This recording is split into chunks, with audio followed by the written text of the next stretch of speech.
আরে এই বৃষ্টি নিতে আমি আগুন কেড়ে রে ভাই বৃষ্টি নিতে ভিজদা যদি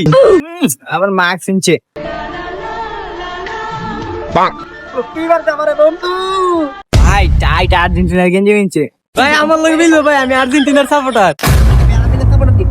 এই যে বাড়ি কই গো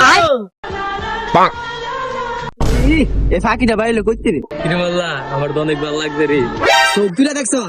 সুর মা টানা টানা বন্ধু আমার দিকে হ্যাঁ বলো আপু বলো কিরে কিসে কিরে ভাল লাগছে আমারে কিরে ভাই করি ভাই ভাল লাগে নাই আমারে কেন ভাল লাগে নাই খুব তো বলতেছিলি আমি খুব কররা আমার ভাল লাগছে ওই তোরা কই গেলি